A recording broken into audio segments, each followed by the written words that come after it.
বাংলাদেশের রাজনীতিতে একটা অধ্যায়ের পরিসমাপ্তি ঘটল। বিএনপি চেয়ারপারসন বেগম খালেদা জিয়ার মৃত্যুর মধ্য দিয়ে ইতি ঘটল স্রোতের বিপরীতে থেকে দীর্ঘ সংগ্রামের এক জীবনের, যে সংগ্রাম প্রতিবারই সাহস হয়ে এসেছে, বিভেদের দেয়াল ভেঙে ঐক্যবদ্ধ করেছে মানুষকে। দেশের প্রথম নারী প্রধানমন্ত্রী বেগম খালেদা জিয়ার জীবনাবসানে শোকে স্তব্ধ পুরো জাতি। এটাই শেষবার কোনো আয়োজনে বেগম খালেদা জিয়ার সশরীরে অংশ নেয়া। তার উপস্থিতি জনমনে কতটা চাঞ্চল্য সৃষ্টি করে তা এখানে ভীষণ স্পষ্ট।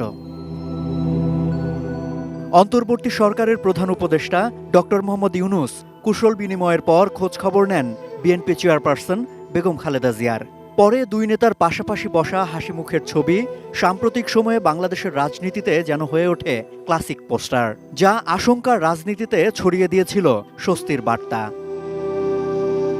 ফ্যাসিবাদী আন্দোলনে নেতৃত্ব দেয়া ছাত্র জনতার প্রতিনিধি নাহিদ হাসনাতরাও বর্ষিয়ান এই দেশনেত্রীর প্রজ্ঞা থেকে শেখেন। শ্রদ্ধাবনত হয়ে তারা সাবেক প্রধানমন্ত্রীর শারীরিক সুস্থতার খোঁজ নেন।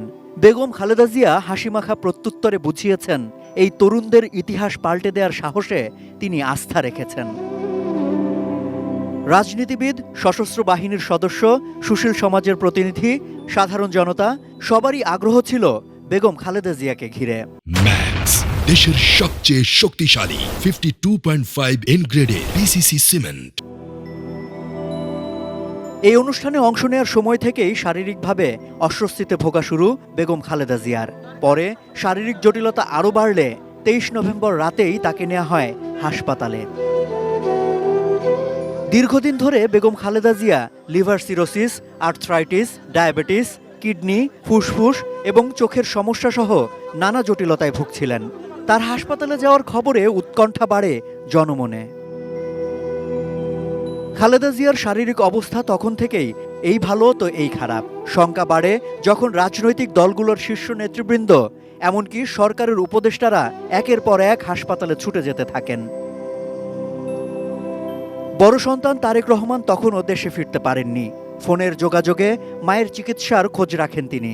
আলোচনা শুরু হয় উন্নত চিকিৎসার জন্য বেগম খালেদা জিয়াকে দেশের বাইরে নেয়ার, কিন্তু শারীরিক অবস্থা স্থিতিশীল না হওয়ায় তা আর সম্ভব হয়নি। এরই মাঝে হাসপাতালে সশরীরে উপস্থিত হয়ে বেগম খালেদা জিয়ার স্বাস্থ্যের খোঁজ নেন প্রধান উপদেষ্টা ডক্টর মোহাম্মদ ইউনূস।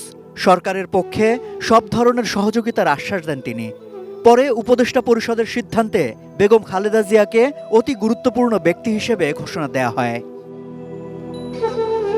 এরই মধ্যে 6 ডিসেম্বর দেশে ফেরেন বড় পুত্রবধূ জুবাইদা রহমান। বিমানবন্দর থেকে সরাসরি তিনি হাসপাতালে ছুটে যান শাশুড়িকে দেখতে। তারপর থেকে হাসপাতালে বেগম খালেদা জিয়ার চিকিৎসার পুরো দেখভালের দায়িত্ব নেন জুবাইদা রহমান। এসবের মধ্যেই দেশে ফেরার তারিখ ঠিক হয় সন্তান তারেক রহমানের।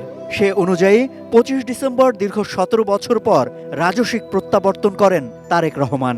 বিমানবন্দর থেকে গণসংবর্ধনার আয়োজন শেষে তারেক রহমান সরাসরি হাসপাতালে ছুটে যান মায়ের কাছে।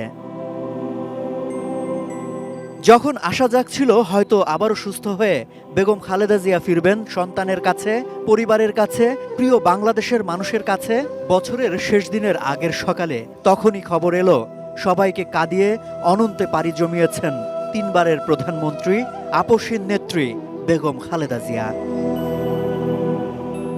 সম্রাট আনোয়ার, এটিএন নিউজ, ঢাকা।